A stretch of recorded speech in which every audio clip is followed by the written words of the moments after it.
राज्यामध्ये विशेषतः MMR region असेल, ठाणे, रायगड, पालघर असेल, पुण्याचा काही भाग असेल, नाशिकचा काही भाग असेल आणि इतरही काही भागांमध्ये अतिशय मुसळधार अशा प्रकारचा पाऊस आहे।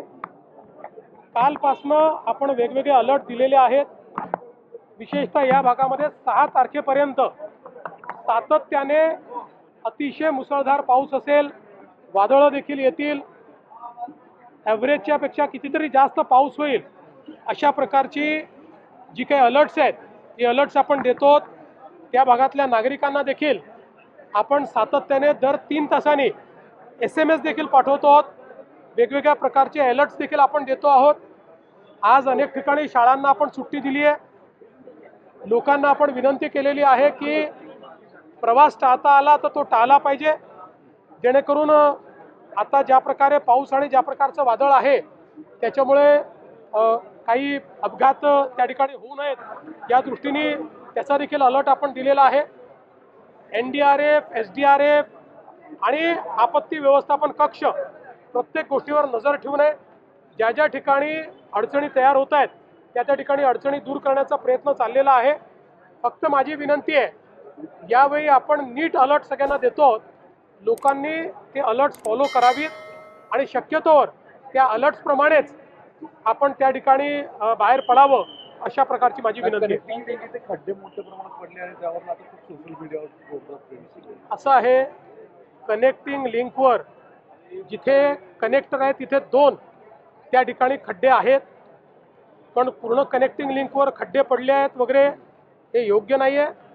मुळामध्ये काही लोकांना याच्यातच आनंद आहे की कुठल्याही गोष्टीला खूप ॲम्प्लिफाय करायचं। आपल्याला कल्पना आहे कुठलंही काम झाल्यानंतर पहिला पाऊस जो असतो या पावसानंतर त्याच्यावर दुसरी लेअर येते, कारण त्या पावसामध्ये आपण त्याची ड्युरेबिलिटी टेस्ट करत असतो। त्या पावसामध्ये त्या ठिकाणी काय अडचणी येतील ते आपण टेस्ट करत असतो। पण हरकत नाही, निंदकाचे घर असावे शेजारी, त्यामुळे निश्चितपणे त्या संदर्भात योग्य काळजी MSRDC घेईल। आणि पुन्हा एकदा सांगतो, दरवेळेस तेच त्या गोष्टी सांगाव्या लागतात। नवीन उड्डाण पूल केला की त्या ठिकाणी मास्टिक एस्फाल्ट आपण जेव्हा टाकतो ते सुरुवातीला जमाच होतं, त्याच्यानंतर मग ते त्या ठिकाणी योग्य पद्धतीनं चालतं। अनेक ठिकाणी आपल्याला केलेलं काम जे आहे ते सेटल करावं लागतं। या इंजिनिअरिंग गोष्टी आहेत, तथापि निश्चितपणे जर हे लक्षात आणून दिलेलं आहे तर त्याच्याकडे लक्ष दिलं जाईल। कुठे जर काही कमतरता असतील तर त्या कमतरता दूर करता येतील।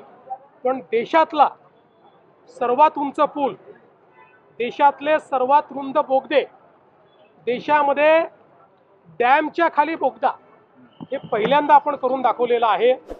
त्यामुळे निवड टीका करणं हे टीकाकारांनी लक्षात घेतलं पाहिजे। त्या इंजिनियर्स ज्यांनी हे काम केलेलं आहे त्यांनाही धन्यवाद दिले पाहिजे।